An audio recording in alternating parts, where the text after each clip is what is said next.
Hello दोस्तों, स्वागत है आपका इंडियन ग्रोथ स्टडी। कैसे हैं आप लोग? चलिए, जो आप सीटेट का पीवाईक्यू फिर से पढ़ते हैं। एक नया मतलब ये पीवाईक्यू है, प्रीवियस ईयर क्वेश्चन पेपर ये भी है। तो चलिए देखते हैं इसमें साइकोलॉजी का जो चाइल्ड डेवलपमेंट एंड पेडागोगी, ठीक है, बाल विकास एवं शिक्षा शास्त्र। ठीक है, चलिए देखिए, हम इसमें जो आपको पीवाईक्यू करा रहे हैं, आपको एकदम इजी इजी लैंग्वेज में, या क्वेश्चन को जितना ज़्यादा से ज़्यादा आप सरल करके एग्ज़ाम हॉल में आप उसको बना सकते हैं, उतना ही ज़्यादा आपको बेनिफिट होगा, उतने अच्छे से आप क्वेश्चन को मतलब अच्छे से बना सकते हैं। ज़्यादा से ज़्यादा क्वेश्चन मतलब आपसे सही होगा। ठीक है, तो चलिए जो है देखते हैं पहला क्वेश्चन इसमें क्या है। पहला सवाल क्या है, निम्नलिखित वर्णन को पढ़िए और कोहलबर्ग के नैतिक तर्क की अवस्था को पहचानिए। ठीक है, देखते हैं क्या है। अंतःकरण के स्वचयनित नैतिक सिद्धांतों के द्वारा सही कार्य परिभाषित किया जाता है, जो कानून एवं सामाजिक समझौते पर ध्यान दिए बिना संपूर्ण मानवता के लिए, देख रहे हैं आप यहाँ, संपूर्ण मानवता के लिए वैध है।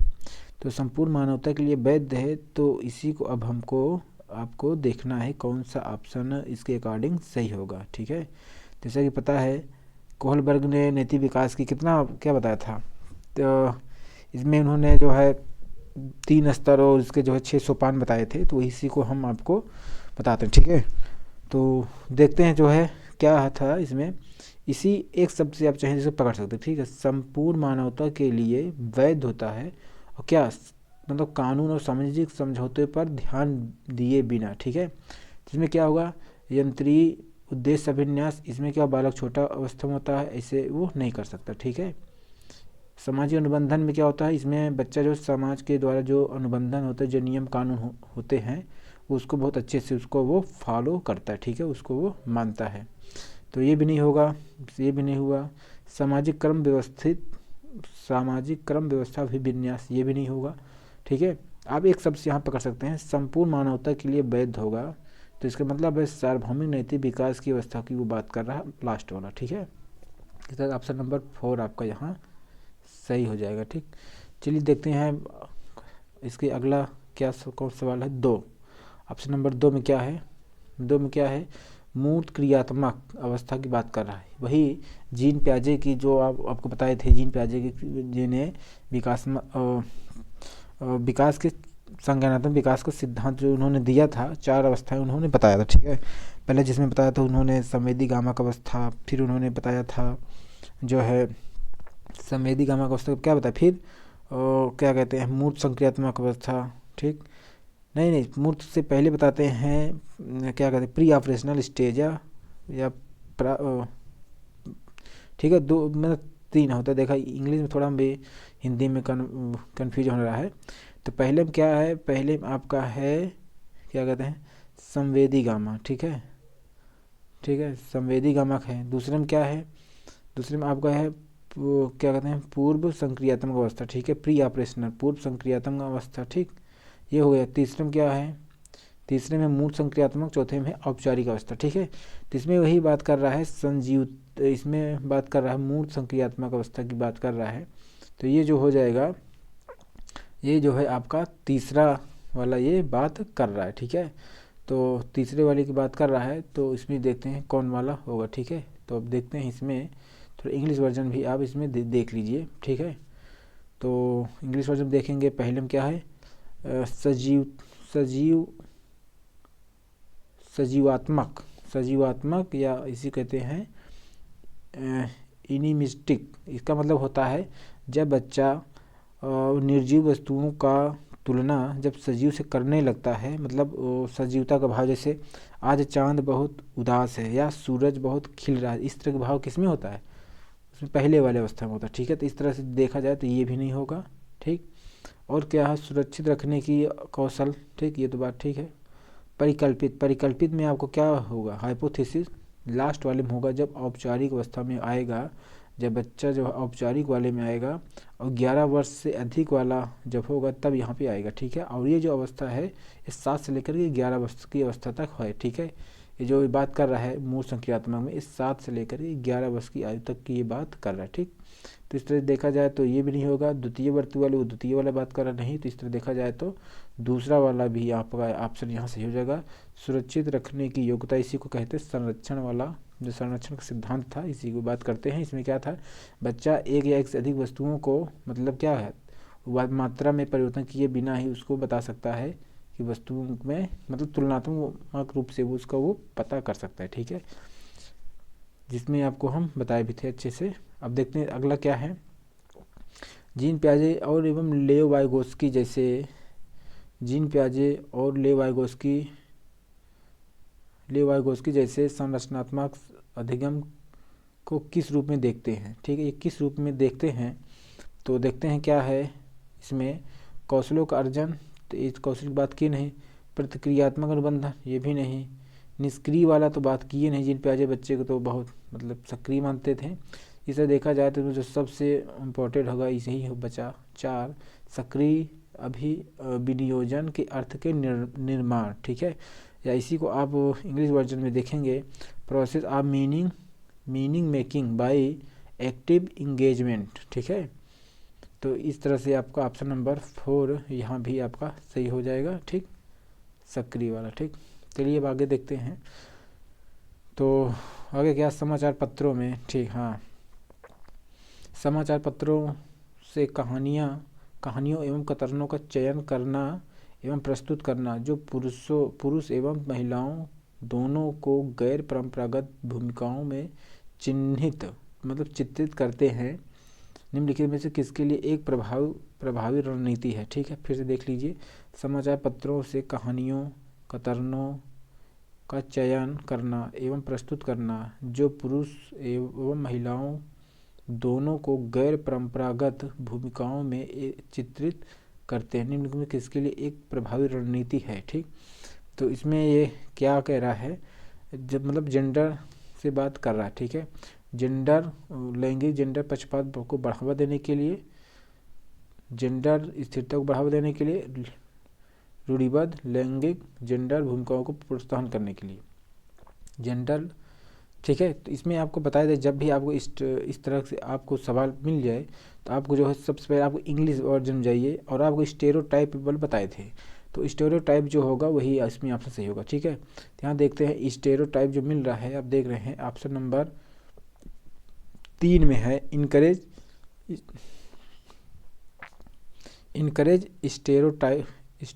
स्टेरियोटाइपिकल जेंडर रोल। ठीक है, देखो इनकरेज भी है, प्रोत्साहन भी है, तो यहाँ पर यही वाला होगा। ठीक है, जब भी आप आए हमने नोटिस किया है स्टेरियोटाइप वाला ऑप्शन ही यहाँ पे सही होता है। ठीक है, तो इस ऑप्शन नंबर सी वाला आपको यहाँ पर सही हो जाएगा। ठीक, तो चलिए देखते हैं अब आगे क्या है। तो ऑप्शन नंबर यहाँ पर 3 वाला सही हो जाएगा। ठीक है, ये समाचार पत्रों से कहानियों एवं कथनों का चयन करना एवं प्रस्तुत करना जो पुरुष एवं महिलाओं दोनों को गैर परंपरागत भूमिकाओं को में चित्रित करता है। गैर परंपरागत मतलब उसको नहीं मानता, रूढ़िवादिता को नहीं मानता। अगर इस तरह से आप बात कर रहे हैं तो सही बात, रूढ़िवादिता को भूमिकाओं को प्रोत्साहित करने के लिए बात कर। ठीक है, चलिए अब आगे देखते हैं ऑप्शन नंबर 5 क्वेश्चन देखते हैं। ठीक है, ये देखते हैं सोशियलाइजेशन से है। ठीक है, बच्चे के समाजीकरण में एक महत्वपूर्ण भूमिका अदा करता है। ठीक है, तो कौन कौन भूमिका अदा करता है, पहले क्या होगा, मीडिया, बिल्कुल मीडिया करता है, विद्यालय करता ही है, परिवार भी करता है, आस पास पड़ोस भी वाले करते हैं, ये सारे करते हैं। तो ऑप्शन नंबर आपको जो सभी होगा वही हो जाएगा सही। ऑप्शन नंबर 4 मतलब समाजीकरण में सभी लोग सम्मिलित हो जाएंगे। ठीक, इस ऑप्शन नंबर 4 आपका यहाँ सही हो जाएगा। ठीक, 4 नंबर। ठीक, चलिए आगे देखते हैं क्या है। ये आगे आ गए गार्डनर महोदय। ठीक है, हालांकि बुद्धि तो नहीं बताया आपको, लेकिन ये है कि जान लीजिए इसे PYQ टाइप में ज़्यादा ये गार्डनर महोदय का ही पूछता है। ठीक है, हार्वर्ड गार्डनर के बहुबुद्धि सिद्धांत के अनुसार निम्नलिखित विशेषताओं से युक्त एक व्यक्ति की बुद्धि को किस प्रकार से वर्गीकृत किया जा सकता है। पहला क्या है, दूसरों की मनोदशा, स्वभाव, प्रेरणा तथा अभिप्राय को उचित तरीके से पता लगाने एवं प्रतिक्रिया करने की योग्यता क्या कहते हैं। ठीक है, तो इसमें जो कहते हैं इसी को क्या कहते हैं ही आपको बताना है। नैदानिक कहते हैं, अंतर्वैयक्तिक कहते हैं, या या प्रकृतिवादी कहते हैं, इसमें आप कंफ्यूज होंगे। अंतर व्यक्ति या प्रकृतिवादी तो होगा नहीं, ठीक है, इस तरह से कोई बात नहीं होगा। दूसरे की मनोदशा की बात को समझने की बात कर रहा है, तो यहाँ पर जो होगा आपको प्रकृतिवादी नहीं होगा, नैदानिक भी नहीं होगा। तो इस तरह आपस में दो ही आपको कंफ्यूज करता होगा। तो इसके लिए आपको हम बता रहे हैं, आप देखिए इंटरपर्सनल, जब दूसरों की बात को, मनो की दशा को समझना होता है तो आपको जो है ये जो होता है वो इंटरपर्सनल होता है, ठीक है, सॉरी ये तो इंटरक्ट लिख दिए हम, इंटरपर्सनल, ठीक। ये जब दूसरे को समझना होता है इंटरपर्सनल हो जाएगा, क्या हो जाएगा, तीसरा नंबर अंतर्वैयक्तिक, ठीक। मतलब जब दूसरे के मन की बात को आप समझते हैं तो उसी को इंटरपर्सनल कहते हैं। और जब आप खुद के मन के मनोदशा, स्वभाव, प्रेरणा, अभी ये सब आप जब जान लेते हैं, समझ लेते हैं, तो उसी को क्या कहते हैं, अंतरावैयक्तिक, अंतरावैयक्तिक, या इसी को कहते हैं इंट्रापर्सनल, मतलब इसे कहा जाता है, ठीक है। तो यहाँ जो ऑप्शन नंबर होगा, ऑप्शन नंबर जो 3 है, ठीक है, ऑप्शन नंबर 3 आपका यहाँ से होगा, ठीक। चलिए अब आगे देखते हैं, ऑप्शन नंबर मतलब 7 क्या होगा वो देखते हैं। क्वेश्चन नंबर 7 क्या है, ठीक, ये बड़ा है ऑप्शन, ठीक, देखते हैं क्या है। बच्चों के मूल्यांकन के लिए निम्नलिखित में कौन से कारण होने चाहिए, मूल्यांकन में कौन से कारण होना चाहिए, ठीक। बच्चे को गैर उपलब्धि वाले, निम्न उपलब्धि वाले, औसत एवं उच्च उपलब्धि वाले के रूप में अलग करना एवं नाम देना। देखिए हमने अभी को कभी नहीं कहा था कि ये बच्चे को कभी भी उसके समूह से अलग नहीं करेंगे आप, कि क्या करेंगे आप, जो प्रतिभाशाली बच्चे होंगे क्या उनका आप समूह अलग कर देंगे, ठीक है। जो पिछड़े बच्चे हैं अगर आप ऐसा करेंगे कि उनका आप समूह अलग बना देंगे, ठीक है। जो मंद बुद्धि वाले हैं अगर इनके समूह को अगर आप अलग अलग रूप में डिवाइड कर देंगे तो क्या होगा, ये समावेशी शिक्षा के क्या हो जाए, अगेंस्ट होगा, ठीक है। ये क्या कहते हैं, प्रगतिशील शिक्षा नहीं हो गई। व्यक्ति भिन्नता को क्या क्या कर रहा है, इसका वो अनुपालन बिल्कुल नहीं कर रहा है। तो आप ऐसा इसको बिल्कुल नहीं करेंगे, इसलिए ऑप्शन नंबर ये वाला आपका गलत हो जा रहा है, ठीक है। आगे देखते हैं मूल्यांकन में क्या करेंगे। कक्षा में मतलब क्लास में शिक्षण अधिगम प्रक्रियाओं में सुधार करना, बिल्कुल आप जो है कक्षा में शिक्षण अधिगम प्रक्रियाओं में सुधार करेंगे, ठीक, हमेशा कर देंगे। फिर क्या है, समय के साथ बच्चों में होने वाले अधिगम परिवर्तनों एवं प्रगति के बारे में पता लगाना, बिल्कुल बच्चों में होने वाले अधिगम परिवर्तनों एवं प्रगति के बारे में मतलब आप उसको जानेंगे, ठीक है। तो आज आगे देखते हैं, बच्चे की क्षमताओं, संभावनाओं, सशक्त पक्षों एवं चुनौतीपूर्ण पक्षों के बारे में माता पिता के साथ चर्चा, बिल्कुल माता पिता के साथ चर्चा करेंगे, ठीक है। और जो इनके लेवल पे होगा पेरेंट्स लेवल के लिए तो उनको भी मतलब अवगत कराएंगे कि आप भी इसमें आप सहयोग करिए, ठीक है। इस तरह पहला वाला ऑप्शन छोड़ के बाकी सब सही हो जाएगा। तो पहला जो होगा उसमें आप कैंसिल आउट करिए, ठीक है। तो पहला छोड़ दीजिए, तो पहले इसमें भी है तो इसको हटाइए, मतलब पहले छोड़ 2 3 4 होगा, ठीक है। इसमें आपको जो होगा इसमें क्या हो जाएगा, 2 3 4, ऑप्शन नंबर 3, ठीक, ऑप्शन नंबर 3 हो जाएगा सही, ठीक है। तो आपका ये हो गया। चाहिए तो आप इसमें इंग्लिश वर्जन भी थोड़ा आप देख सकते हैं। देखिए, to improve teaching learning, improve आ गया ना, प्रोसेस एंड क्लासरूम, ये भी होगा। To find what changes and progress in learning that takes place in the child over a period of time। आगे क्या है, to discuss the capabilities, potential strength and challenging areas of the child with the parent, ठीक है। तो इस तरह से यहाँ भी आपका वही सही होगा, ठीक है। तो चलिए देखते हैं अब आगे क्या है। क्वेश्चन नंबर 8 में देखते हैं क्या है, प्रगतिशील शिक्षा आ गई ना, यहाँ देख रहे हैं प्रोग्रेसिव एजुकेशन की बात कर रहा है, ठीक है। ये सब पॉजिटिव शब्द हैं, तो इसको देखते हैं क्या है ये। तो चलिए देखते हैं इसमें क्या है, हिंदी वर्जन में क्या होता है। प्रगतिशील शिक्षा अब अवधारणा का प्रमुख क्या है, पाठ्य पुस्तक केंद्रीय अधिगम। पाठ्य पुस्तक केंद्रीय अधिगम क्यों होगा भाई, बच्चे को केंद्र में रखेंगे, ठीक है।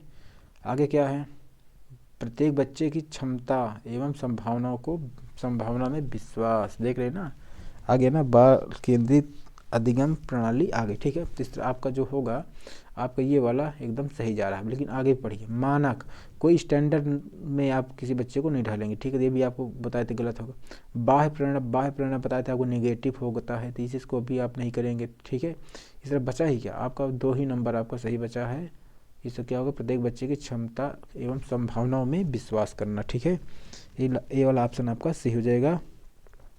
तो जैसे आपको यहाँ भी लिखा है बिलीव, मतलब believe in the capability and potential of every child. ठीक है, बिल्कुल आप हर बच्चे को कैपेबिलिटी पर आप विश्वास करना पड़ेगा। ठीक है, कौन बच्चा अब्दुल कलाम बन जाए इसको मतलब किसी को पता नहीं होता। ठीक, अब चलिए देखते हैं आगे क्या है।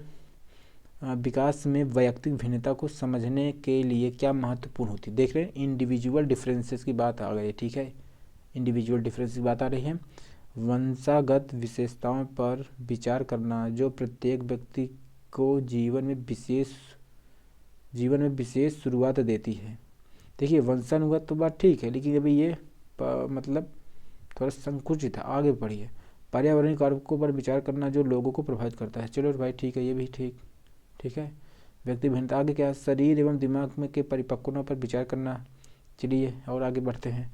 वंशागत विशेषताओं के साथ साथ पर्यावरणीय कारकों एवं उनकी पारस्परिक क्रियाओं पर विचार करना। एकदम 110% सही होगा, क्योंकि यहाँ वंशानुगत, पर्यावरण, इन्वायरमेंट, उसके साथ साथ पारस्परिक अंतःक्रिया, इसको भी आपको हमने वृद्धि विकास को प्रभावित करने वाले कारक में इसको आपको बहुत अच्छे से मतलब बहुत डिटेल से बताए थे। ठीक है, तो इस तरह जो ऑप्शन इसमें होगा, ऑप्शन नंबर 4 जो है यहाँ सही हो जाएगा। 8 में 4 सही हो जाएगा। ठीक, तो दोनों हो जाएगा।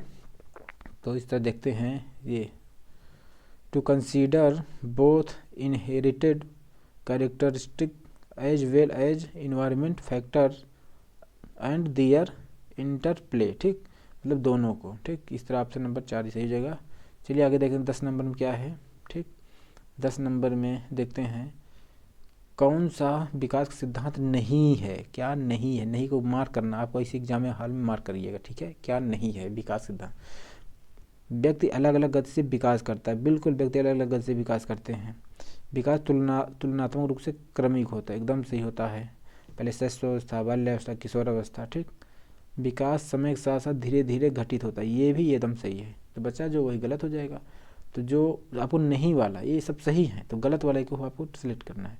तो गलत वाला क्या होगा, विकास की सटीक, बताओ, विकास की सटीक गति एवं प्रकृति जन्म के समय ही निर्धारित हो जाती। बिल्कुल गलत बात, बिल्कुल गलत बात, गलत बात, गलत बात। और इसी गलत चीज़ को ही वो पूछ रहा है, क्या गलत है, मतलब विकास में क्या नहीं है।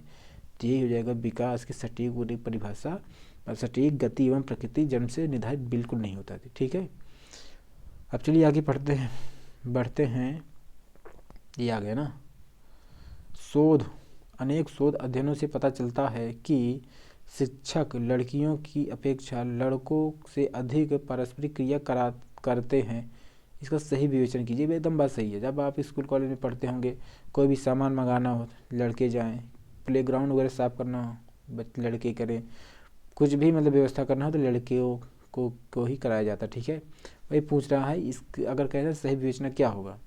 लड़कियों की तुलना में लड़कों में शैक्षिक क्षमताएं काफ़ी अधिक होती हैं। बिल्कुल गलत, ऐसा कुछ नहीं है। ठीक, लड़कियों की तुलना में लड़कों को अधिक अवधान की आवश्यकता होती, ऐसा भी नहीं है। यह शिक्षण में लिंग पक्षपात का एक उदाहरण, बिल्कुल पक्षपात का उदाहरण है। ठीक है, आगे पढ़िए, ये सही है। आगे देखिए, कक्षा में लड़कियों की तुलना में लड़कों को अधिक आसानी से नियंत्रित किया जा सकता है, ऐसा नहीं है। लड़कियों की अपेक्षा लड़कों, बिल्कुल नहीं भाई, ऐसा कुछ नहीं है। तो सही होगा, ये जेंडर का पक्षपात करता है, ऐसा नहीं करना चाहिए विद्यालय वालों को, टीचरों को। ठीक है, ये दोनों लोगों को बराबर रूप से हर काम के लिए मतलब कहना चाहिए। ठीक है, मतलब बराबर उनकी भागीदारी कराना चाहिए। ठीक है, अब आगे देखते हैं इसमें क्या है। एक समस्या को क्या है,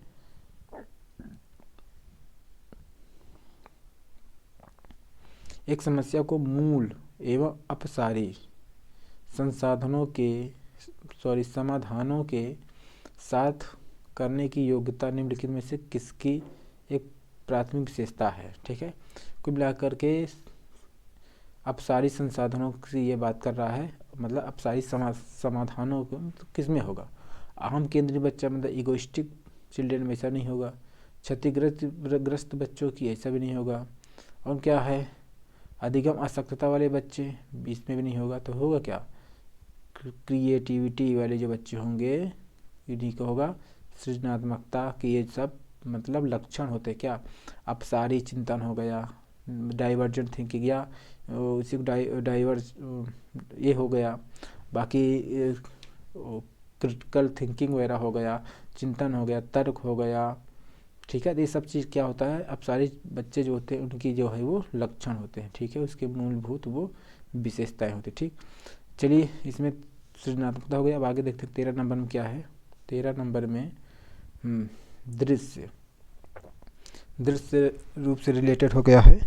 तो दृश्य रूप से बाधित, ठीक है, मतलब जिनको दिखने में समस्या हो रही उसकी बात कर रहा है। दृश्य रूप से बाधित विद्यार्थियों के साथ कार्य करते हुए एक शिक्षक को किस प्रकार की अनुदेशन अनुकूलन करने चाहिए। ठीक है, स्पष्ट रूप से बोलना तथा छू कर महसूस करने वाली सामग्री को अधिक मात्रा में प्रयोग करना चाहिए। बिल्कुल सही बात है, कोई भी चीज़ जिसको दिखाई नहीं दे रहा है आप उसको स्पष्ट रूप से बोलिए, बिल्कुल आप स्पष्ट रूप से बोलिए, और ऐसी चीज़ों का सामग्री का प्रयोग करिए जिसको वो छू करके महसूस कर सके। ऐसी सामग्री का अधिक से अधिक प्रयोग करना चाहिए, एकदम सही बात है। ठीक है, अब आगे भी लेकिन पढ़िए, इसका मतलब नहीं अब इसी को आगे टिक कर दीजिए, आगे मत पढ़िए, क्या पता इससे बेहतर ऑप्शन मिल जाए आपको। ठीक है, कई प्रकार के दृश्य प्रस्तुतियों को प्रयोग करना। देखो दृश्य देखने में भी उनको समस्या है, तो क्या देखने में समस्या का उनको पिक्चर दिखाना शुरू कर देंगे, मतलब ऐसा नहीं करेंगे। ठीक भाई, स्वयं अभिविन्यास करना ताकि विद्यार्थी उसे ध्यान से देख सके। जब उनको देखने में ही समस्या है तो आप कितना भी अच्छा करेंगे वो नहीं देख पाएंगे, कोई मतलब ही नहीं है इसका।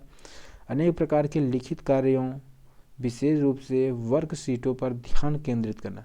भाई फिर वही बात आ गई, जब उनको बेचारों को दिखेगा ही नहीं, स्पष्ट रूप से देखने में समस्या है तो उसको आप ये सब नहीं कर सकते। ठीक है, ये करेंगे तो गलत होगा। इस ऑप्शन नंबर ए पहला वाला आपका ऑप्शन नंबर यहाँ ये सही हो जाएगा। ठीक है, ये ठीक। चलिए आगे देखते हैं 14 नंबर में क्या है, सहयोगात्मक। ठीक है, इसी कहते cooperative learning and peer tutoring dash inclusive classroom. ठीक है, अब देखते हैं यहाँ पे क्या है, सहयोगात्मक अधिगम एवं हम उम्र साथियों के द्वारा शिक्षण का एक समयसील कक्षा में किस प्रकार उपयोग करना चाहिए। ठीक है, सक्रिय रूप से आगे बढ़ाना चाहिए एकदम। चलो ठीक है, सक्रिय रूप से हतोत्साहित, देखो हतोत्साहित आ गया ना, इसको गलत करिए, निगेटिव बोला गया। कभी कभी प्रयोग करना चाहिए, बिल्कुल गलत बात, हमेशा करें प्रयोग नहीं करना चाहिए, एकदम गलत बात है। ठीक है, तो सक्रिय रूप से समावेशी वाला हमेशा प्रयोग करेंगे, इसलिए ऑप्शन नंबर 1 आपका सही हो जाएगा। क्या हो जाएगा, ऑप्शन नंबर 1 ठीक सही हो जाएगा। ठीक हो गया। अब आगे देखते हैं 15 में। 15 में क्या है, कौन सा समावेशी कक्षा में सबसे अधिक महत्वपूर्ण होता है। समावेशी इंक्लूसिव क्लासरूम की बात का सबसे महत्वपूर्ण क्या होगा, एक रूप तो बिल्कुल नहीं होगा, एक रूप निर्देश दे देंगे तो समावेशी का मतलब ही नहीं है। फिर मानकीकृत परिचय ये भी नहीं होगा, स्टैंड डेवलप बताए थे निगेटिव होता है। अधिगम को बढ़ावा देना तो ठीक है, लेकिन प्रतियोगी को बढ़ावा देंगे, प्रतियोगी अधिगम को बढ़ावा देंगे तो ऐसा भी नहीं होगा, इसलिए आपको विशिष्ट कक्षा शिक्षा योजना होगा। ठीक है, ये वाला ऑप्शन सही हो जाएगा। इस तरह देखा जाए तो यहाँ देख रहे हैं ना, इंडिविजुअल क्या है, इंडिविजुअलाइज्ड एजुकेशन प्लान को ही बढ़ावा देंगे, मतलब ये व्यक्तिगत भिन्नता को रिलेटेड कर रहा है, इसलिए ऑप्शन नंबर ये वाला सही हो जाएगा। इसलिए कहते हैं जहाँ भी आपको दिक्कत लगे, जब भी एक बार आप ऑप्शन जिस ऑप्शन को आप मतलब सही कर रहे हैं आप उसकी इंग्लिश जरूर देख लीजिएगा एक बार, सरसी नज़र। हम नहीं कहते चारों ऑप्शन को बढ़िए से क्वेश्चन को सब आप इंग्लिश में पढ़िए, लेकिन आप जिस क्वेश्चन के आंसर को आप मतलब साइकोलॉजी में आप सही कर रहे हैं उसकी एक बार इंग्लिश आप ज़रूर पढ़ लेंगे। ठीक है, पढ़ेंगे तो खुद ही बता देगा इसमें जो है कि ये सही है तो क्यों सही है। ठीक है, हो गया ना 15। देखते हैं 16 में। ठीक, हाँ ये भी देखो क्या है, अधिगमकर्ताओं एवं उनकी प्राथमिक विशेषताओं के मिलान युग में से कौन सा सही है। ठीक, देखते हैं श्रव्य क्षतिग्रस्त। श्रव्य मतलब है श्रव्य, सुनने में उनको समस्या हो रही है।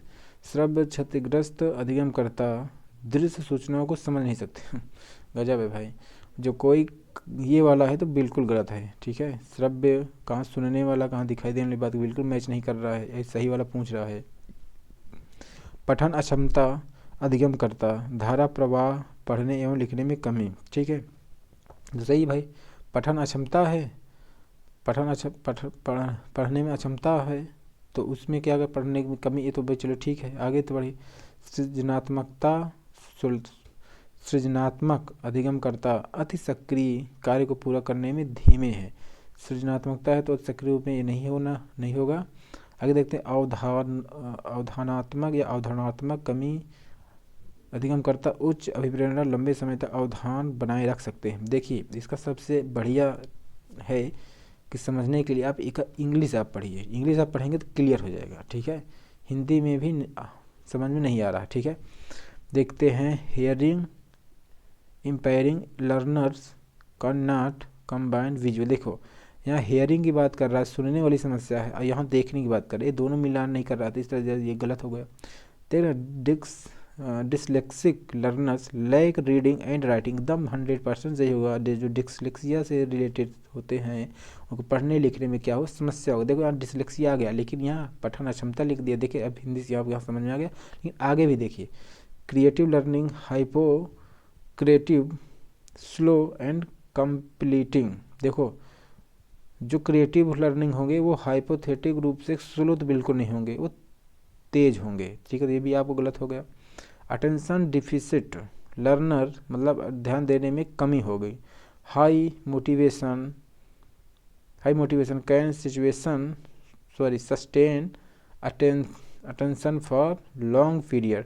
तो ये नहीं, आपको सब बेहतरीन ऑप्शन यहाँ मिल गया है। अब आप ज़्यादा रिसर्च ना करिए, इसी को आप टिक करिए, ऑप्शन नंबर 2, और आगे बढ़ जाइएगा, ठीक है। बहुत ज़्यादा रिसर्च करने की आवश्यकता नहीं होता, ठीक है। ठीक, अब आगे देखते हैं क्या है। आगे क्या है, 17 नंबर, हाँ 17 नंबर आ गया, 17, ठीक। अब देखते हैं, कौन सा अधिगम के सार्थक सरलीकरण के रूप में परिणित नहीं है, ठीक है। मतलब परिणित नहीं है, इसी को आपको देखना है, ठीक है। अधिगम को सरलीकरण करने में कौन सा मतलब नहीं है, ठीक है। मतलब निगेटिव वाले को आपको मतलब ढूंढना है इसमें। पहले से विद्यमान ज्ञान से नए ज्ञान को जोड़ना, वही बात बताए ना, अज्ञात से ज्ञात की ओर, जो शिक्षण सूत्र आपको बताए थे, अज्ञात से ज्ञात की ओर, अज्ञात से ज्ञात की ओर, ठीक है। अज्ञात से क्या है, ज्ञात की ओर है, तो ये वाला आपका क्या हो जाएगा, एकदम सही हो जाएगा, ठीक है। तो इस तरह आपका ये वाला सही हो गया। दोहरा एवं स्मरण को बढ़ावा, हमने हमेशा बताया है, स्मरण हो गया, कंठस्थ हो गया, रटन हो गया, ये सब क्या हो गए, निगेटिव टर्मिनोलॉजी हैं, और वो गलत होंगे, और आपको गलत वाला ही सिलेक्ट करना है, लेकिन आगे भी पढ़ना है, ठीक। उदाहरण एवं गौर उदाहरणों का प्रयोग करना, बिल्कुल करेंगे, गौर उदाहरणों का प्रयोग करेंगे।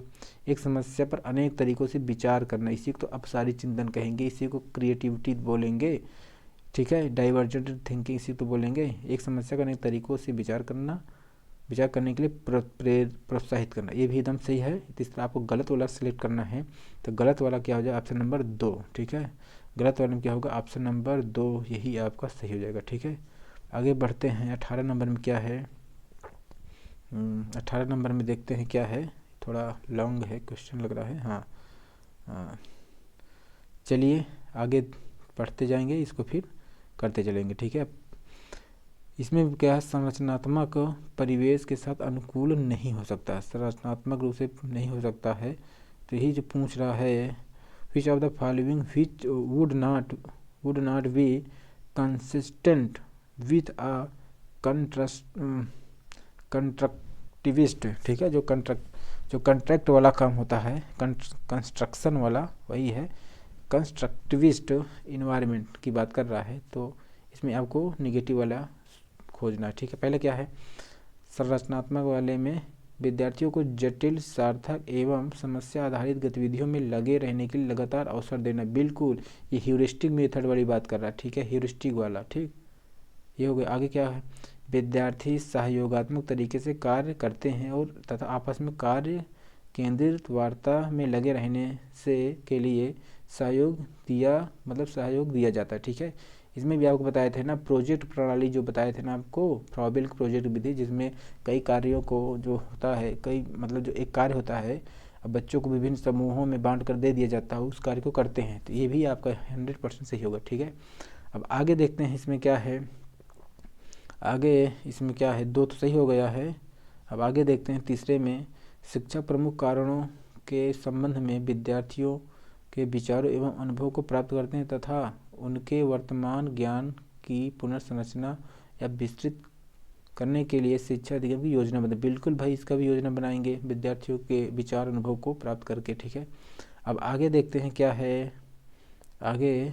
ठीक है, लास्ट नंबर में अध्यापक विशिष्ट सत्रावसान मूल्यांकन रणनीतियों को लागू करते हैं, एकदम ठीक, तथा प्रतिक्रियाओं के बजाय प्रदर्शन पर फीडबैक देते हैं। तो ये आपका ये गलत हो जाएगा फीडबैक से। इस तरह से ऑप्शन नंबर जो 4 होगा, ये वाला ऑप्शन आपको ये गलत हो जाएगा, और गलत वाला ही वो पूछ रहा है, तो ऑप्शन नंबर 4 इसी में आपका सही होगा। तो ठीक, तो आप चलिए चाहें तो आप इंग्लिश वाला भी आप एक बार पढ़ सकते हैं। Teachers employ specific end of the term assessment strategies and give feedback on products rather than process, मतलब प्रोसेस में ना दे करके प्रोसेस पर, ठीक है, प्रोडक्टिव देंगे, तो इसी वजह से ये गलत हो जाएगा। ठीक है, अब चलिए आगे बढ़ते हैं। 19 में क्या है, एक शिक्षक को विद्यार्थियों को डैश निर्धारित करने के लिए प्रोत्साहित करना चाहिए, बजाय किसके, अधिगम लक्ष्य प्रदर्शन लक्ष्य। ठीक, आगे देखते हैं अधिगम लक्ष्य प्रदर्शन लक्ष्य। आगे देखते हैं प्रदर्शन लक्ष्य अधिगम लक्ष्य। असफलता से बचने के लिए, ऐसा बिल्कुल नहीं, असफलता पर कोई मतलब नहीं है। अंक लाने के लिए भी बिल्कुल गलत हो गया। तो अब देखते हैं भी 2 ही बचा ना, तो 50% चांस बन गया ना आप सही होने का। ठीक है, अब देखते हैं क्या है अधिगम लक्ष्य। अब देखिए, एक शिक्षक को विद्यार्थियों को अधिगम लक्ष्य निर्धारित करने के लिए प्रोत्साहित करना चाहिए बजाय, बिल्कुल दम सही बात है। जो शिक्षार्थी जो एक शिक्षक होता है, जो टीचर होता है, उसका मेन उद्देश्य ही होता है कि बच्चे को कितना बेहतर से बेहतर उसको जो अधिगम कराया जा सके, ना कि उसका प्रदर्शन, उसका रिजल्ट क्या होगा, उसका मतलब लक्ष्य क्या है, वो उससे मतलब नहीं है। वो आगे चल के बच्चा क्या बनेगा क्या नहीं, उससे आपको मतलब बहस नहीं है।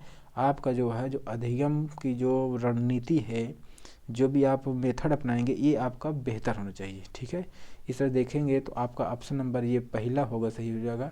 अधिगम का लक्ष्य प्रदर्शित अधिगम, यहाँ एक शिक्षक को विद्यार्थियों को अधिगम लक्ष्य निर्धारित करने के लिए प्रोत्साहित करना चाहिए बजाय प्रदर्शन या लक्ष्य के। ठीक, प्रदर्शन लक्ष्य के। ठीक, आगे देखते हैं 20 नंबर में क्या है। 20 नंबर में आ गया। ठीक है, 20 नंबर में कौन प्रभावी अधिगम रणनीतियों के उदाहरण है। पहला, लक्ष्य एवं समय सारणी निर्धारित करना। क्या है, लक्ष्य एवं समय सारणी निर्धारित करना प्रभावी अधिगम के लिए। बिल्कुल भाई, लक्ष्य निर्धारित करिए, समय सारणी टाइम टेबल बनाइए। संगठनात्मक चार्टों एवं अवधारणात्मक नक्शे बनाना, ये भी ठीक है। उदाहरण एवं गैर उदाहरणों के बारे में सोचना, ये भी सही है। हम साथी को समझना, ये भी सही है। स्वयं से प्रश्न करना, ये भी सही है। इस तरह देखा जाए तो सारे ऑप्शन ये आपको यहाँ सही हो जाएंगे। ठीक है, ऑप्शन नंबर 4 आपका यहाँ सही है। ठीक, चलिए आपको देखते हैं आगे क्या है। बाह्य अभिप्रेरण आपको बताया ना, निगेटिव वाला, सॉरी क्या है ये, निगेटिव वाला अभिप्रेरण आ गया। ठीक है, तो देखते हैं क्या है।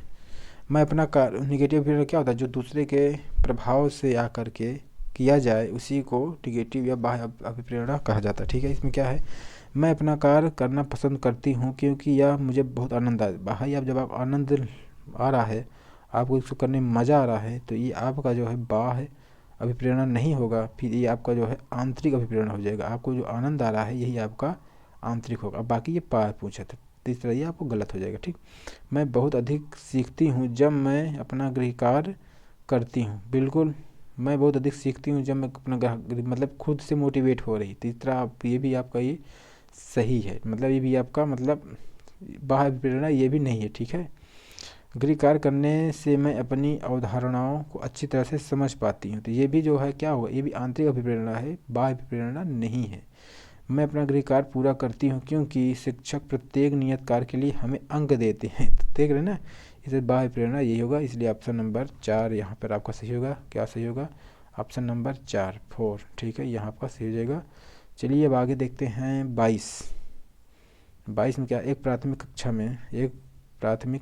में एक शिक्षक को क्या करना चाहिए। केवल उदाहरण देखो, केवल कभी आ गए तो वो उड़ा दीजिए, ख़त्म करिए। फिर केवल गैर उदाहरण तो इसको भी उड़ा दीजिए। उदाहरण एवं गैर उदाहरण दोनों देना चाहिए, बिल्कुल देना चाहिए, ठीक है। आगे भी पढ़िए, उदाहरण एवं गैर उदाहरण दोनों नहीं देना चाहिए, इसको भी उड़ाइए, ख़त्म करिए। इस तरह ऑप्शन नंबर आपका ये वाला सही हो जाएगा, ठीक है। ऑप्शन नंबर 3, ठीक है। ऑप्शन नंबर 3 यहाँ पर सही हो जाएगा। चलिए आगे देखते हैं, रणनीतियों में से कौन से बच्चों में अर्थ निर्माण को बढ़ावा देगी। अर्थ निर्माण को किस में बढ़ावा देगा? अन्वेषण एवं परिचर्चा, सूचनाओं का संचरण, दंडात्मक साधनों का प्रयोग, बिल्कुल दंडात्मक हटा दीजिए। फिर मानकीकृत आ गए तो इसको भी हटा दीजिए। तो क्या होगा, अब एक बार फिर अन्वेषणात्मक परिचर्चा का एक बार इंग्लिश आप भी देख लेंगे तो आपको बढ़िया समझ आएगा। देख रहे हैं ना, आपको बच्चों में अर्थ निर्माण को बढ़ावा देंगे तो क्या करेंगे, एक्सप्लोरेशन एंड डिस्कशन, यही वाला आपसे सही है। और यहाँ भी आपका ऑप्शन नंबर 1 वाला इस आधार पर सही हो जाएगा, ठीक है। ठीक, समझ में आ गया होगा, ठीक है, कि पॉजिटिव वाले शब्द से ये सारे क्वेश्चन बन रहे हैं, ठीक है। अब आगे देखते हैं 24 नंबर में क्या है। 24 नंबर में है बच्चों की गलतियाँ एवं भ्रांत धारणाएँ क्या है, ठीक। शिक्षण अधिगम प्रक्रिया में एक महत्वपूर्ण कदम है। शिक्षण अधिगम प्रक्रिया के लिए रुकावट एवं विघ्न है। देखो क्या है, बच्चों की गलतियाँ और भ्रांतियाँ, ये क्या है, मतलब क्या है, यही पूछ रहा है। बच्चे जो गलतियाँ करते हैं, भ्रांतियाँ अगर धारणाएं इसमें है तो क्या है। शिक्षा अधिगम में एक महत्वपूर्ण प्रक्रिया, बिल्कुल महत्वपूर्ण प्रक्रिया, अगर वो गलती वगैरह कर रहे हैं सही है। शिक्षा अधिगम प्रक्रिया में के लिए रिकॉर्ड, बिल्कुल गलत। अगर रुकावट, अगर ये बच्चे गलती नहीं करेंगे तो आपके पास आएंगे ही क्यों सीखने के लिए। अगर पहले से अगर साइंटिस्ट हैं, इतने तेज हैं, तो आपके पास क्यों आएंगे भाई। अब ये सब तो सिखाया जाता है स्कूल विद्यालय में। शिक्षा अधिगम प्रक्रिया की अनदेखी करनी चाहिए, बिल्कुल नहीं देखी करेंगे आप। उनकी गलतियों जो भी होगा आप सुधारेंगे, उनको बताएंगे। सूचित करती है कि बच्चों की क्षमताएं वयस्कों की तुलना में बहुत, बिल्कुल गलत। इस तरह से ऑप्शन नंबर आपका ये पहला वाला ऑप्शन सही हो जाएगा, ठीक है। 24 में पहला सही हो जाएगा, ठीक है। 24 में पहला सही हो जाएगा, ठीक, 1 वाला, ठीक। भाई बच्चे जो गलतियाँ करेंगे, अधिगम प्रक्रिया में का ये क्या है, महत्वपूर्ण कदम है, ठीक। आगे देखते हैं, संरचनात्मक ढांचे में बच्चे का रूप, वही होगा ना, constructivist frame child is viewed as, क्या है कंस्ट्रक्शन वाले में, ठीक है। फिर से आ गया एक। अब देखते हैं, संरचनात्मक ढांचे में बच्चे को किस रूप में देखा जाता है। लघु वयस्क के रूप में जो सभी पक्षों जैसे आकार, संज्ञान, संवेग में वयस्क की तुलना में कम होते, बिल्कुल गलत। वयस्क की तुलना में कम नहीं होते भाई। कोरिस पाटियाँ या खाली स्लेट, जिसके जीवन को अनुभव के द्वारा पूर्ण रूप से आकार दिया जाता है, ठीक है। आगे चलिए, आगे बढ़िए। एक निष्क्रिय प्राणी, बिल्कुल नहीं, निष्क्रिय प्राणी तो बिल्कुल नहीं होते बच्चे, जिसे अनुबंधन के द्वारा किसी भी रूप में आकार दिया जा सकता है, ऐसा नहीं है, ढल जा। एक समस्या समाधान करने वाला वैज्ञानिक अन्वेषण के रूप में, देखो सबसे बेहतरीन ऑप्शन आपको यही मिलेगा, 4 वाला, ठीक है। क्यों, अगर एक समस्या समाधान करने वाला तथा वैज्ञानिक अन्वेषण के रूप में, तो आपका ये जो ये वाला है कोरिस लेट पार्टिया, ये भी आपका इसमें भी आ जाएगा, ठीक है। तो ये नहीं होगा आपका नंबर, ऑप्शन नंबर 4 वाला सही हो जाएगा, ठीक है। आप इसको चाहें तो एक बार इंग्लिश वर्जन देखिए। A problem solver and scientific investigator, ठीक है। इसलिए ऑप्शन नंबर 4 आपका यहाँ सही हो जाएगा, ठीक है। ऑप्शन नंबर 4 सही हो जाएगा, ठीक। चलते हैं आगे। अपनी कक्षा में सहयोगात्मक अधिगम का प्रयोग करते समय एक शिक्षक की भूमिका किस प्रकार होती है। एक मूकदर्शक रूप में आप रहेंगे बिल्कुल भी नहीं। आप अपने आप को टीचर समझ के आप चलिए, ठीक है। सहयोगात्मक अधिगम करा रहे हैं, ठीक है, तो कैसे करेंगे, ठीक है। देख रहे हैं ना यहाँ कोऑपरेटिव लर्नर है, ठीक है, टीचर। तो कैसा आपका रोल, आपका क्या होगा, आपकी भूमिका क्या होगी, वही ये पूछ रहा है। एक कक्षा में सहयोगात्मक अधिगम का प्रयोग करते समय एक शिक्षक की भूमिका किस प्रकार होगी? मूक दर्शक रहेंगे तो बिल्कुल गलत बात है। कक्षा को छोड़ देना, बच्चों को स्वयं करने के लिए कार्य देना, बिल्कुल गलत। सहयोगात्मक होना तथा प्रत्येक समूह की निगरानी करना, बिल्कुल सही है। लेकिन आगे पढ़िए, उस समूह का सहयोग करना जिसमें होनहार या प्रतिभाशाली बच्चे, क्या होनहार प्रतिभाशाली करेंगे तो पिछड़े वाले को क्या करेंगे, मंदबुद्धि वाले क्या करेंगे, उनको भगा देंगे? नहीं ना, तो ये भी गलत। इस ऑप्शन नंबर जो 3 है 110% ये सही हो जाएगा। ठीक है, ऑप्शन नंबर 3। ठीक, ऑप्शन नंबर 3। ठीक, चलिए देखते हैं आगे क्या है 27 नंबर में। आगे ना 27 नंबर में आ गया विकास निम्नलिखित निम्नलिखित कथनों में से कौन सा विकास एवं अधिगम के बीच संबंध को सही तरीके से सूचित करता है? देखिए, अधिगम और विकास को सही तरीके से कौन सा सूचित करता है, इंडिकेट करता है? Development and learning. ठीक, विकास एवं अधिगम संबंधित नहीं, बिल्कुल गलत भाई। विकास होगा बच्चे जैसे विकास होता है, शैशवावस्था में रहता है तो ठीक है, तो 0 से 6 वर्ष तक बच्चा रहता है तो आपको देखते ABCD सीखता है। ठीक है, अब उसकी अवस्था बढ़ गई, 6 से 12 हो गया तो स्कूलिंग होने लगा, तो अब और उस सब्जेक्टों को बढ़िया से पढ़ना शुरू कर दे, क्योंकि उसका विकास वजह जैसे एज बढ़ रही है तो उससे अधिगम भी उसका बढ़ रहा है। ठीक है, इसलिए क्या संबंधित हैं, तो ये वाला गलत हो जाएगा। अधिगम विकास पर ध्यान किए अधिगम विकास का ध्यान किए बिना घटित होता है, बिल्कुल गलत। अधिगम की दर विकास की दर से काफ़ी अधिक होती है, ये भी गलत। विकास एवं अधिगम अंतः संबंधित एवं अंतः निर्भर, जब भी आपको ऑप्शन ऐसा मिले अंतः संबंधित अंतः निर्भर पारस्परिक क्रिया, तो वो हमेशा सही हो जाएगा। ठीक है, ऑप्शन नंबर 4 आपका ऐसे ही हो जाएगा। ठीक है, तो आप जैसे देख सकते हैं लास्ट में, development and learning are interrelated and interdependent. ठीक है, एक दूसरे पर आश्रित होते। ठीक, अब चलते हैं देखते हैं 28 में क्या है। जीन पियाजे के अनुसार विशिष्ट मनोवैज्ञानिक संरचनाएं अनुभवों से सही अर्थ निकालने के व्यवस्थित तरीकों को क्या कहा जाता है? ठीक है, मानसिक उपकरण, स्कीमा, प्रतिमान, मानसिक रूप। आपको स्कीमा, संगठन, अनुकूलन, संगठन, आत्मसातकरण, ये सब किस्म कौन बताया था? पियाजे ने ही बताया था, तो यही आपसे टिक मार दीजिए, आपसे सही हो जाएगा। ठीक है, मेंटल टूल्स वगैरह कोई मतलब नहीं, स्कीम यही है ना। स्कीम वही होता है ना, कई व्यवहारों का संगठन होता है, आप जिसको आसानी से क्या करते हैं, सामान्यीकरण कर लेते हैं, आप अच्छे से जिसको दोहरा लेते हैं उसी को कहते हैं, मतलब ठीक है, कई व्यवहारों का, ठीक है, कई व्यवहारों का मानसिक संगठन होता है। ठीक, या आगे देखते हैं 29 में क्या है। एक उचित प्रश्न सुझाव के द्वारा बच्ची की समझ को उस बिंदु से बहुत आगे ले जाया जा सकता है जिस पर वह अकेले पहुंच सकती है। निम्नलिखित में संरचना उपरोक्त कथन को प्रकाश करता है। समीपस्थ या निकटस्थ विकास का क्षेत्र, आप शायद इसको एक बार भी आप सही कर सकते हैं, लेकिन पूरा पढ़िए। सामधारण, संरक्षण, बुद्धि। ठीक है, अब आप इसका इंग्लिश वर्जन जरूर पढ़िए। देख रहे हैं ना, zone of proximal development, Vygotsky वाला आ गया ना, तो ऐसे अगर आपको जब भी मिले ZPD मिल जाए, स्केल फोल्डिंग मिल जाए, ठीक है, पाड़ बांधना मिल जाए, मचान बांधना मिल जाए, सब तो आप आँख बंद के इसको आप सही कर दीजिए। ठीक है, ZPD। ठीक, ये वाला आपका सही हो जाएगा, ऑप्शन नंबर पहले वाला आपका यहाँ से हो जाएगा। ठीक है, अब चलते हैं आगे क्या है। ले वाइगोस्की लास्ट वाला क्या है। ले वाइगोस्की के अनुसार आधारभूत मानसिक क्षमताओं को मुख्य रूप से किसके द्वारा उच्चतर संज्ञानात्मक प्रक्रियाओं में बदला जाता है? पुरस्कार एवं दंड। पुरस्कार दंड तो भाई नहीं बात किए थे, ये बात किए थे वो क्या कहते हैं, कोहलबर्ग नैतिक विकास सिद्धांत वाला। ठीक, आगे क्या है, सामाजिक पारस्परिक क्रिया। ठीक, उद्दीपन क्रिया बिल्कुल नहीं, उद्दीपन क्रिया स्किनर वगैरह का है।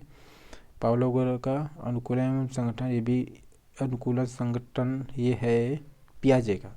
आप यहीं से आप देखो तो ले वाइगोस्की का जो सिद्धांत दिए क्या दिए थे, सामाजिक सांस्कृतिक सिद्धांत। तो सामाजिक सांस्कृतिक आ गए तो आंख बंद करके आप इसको सही कर दीजिए, अब दिमाग फालतू मत चलाइए। ठीक है, इस तरह से आपका ये क्वेश्चन आपका सही हो जाएगा। ठीक, ये पेपर जब हम एग्ज़ाम दिए थे तभी आया था और उस समय हमको यहाँ 27 नंबर यहाँ से मिला हुआ था। ठीक है, अब आप लोग अगर आप अब भी उस समय हमारी बात है, आप भी आप चाहें तो अच्छे से ही सब मेथड फॉलो करके आप भी अच्छे से, हम तो 27 लाए थे, आप 29-30 भी ला सकते हैं। ठीक है, तो चलिए इसी क्रम में ये हमारा सीरीज साइकोलॉजी 30 नंबर ये पूरा कंप्लीट हुआ। अब मिलते हैं अगले PYQ में। ठीक है, तब तक के लिए ये कंप्लीट हो गया। चलिए अगले मिलते हैं PYQ में, तब तक के लिए धन्यवाद, नमस्कार, जय हिंद।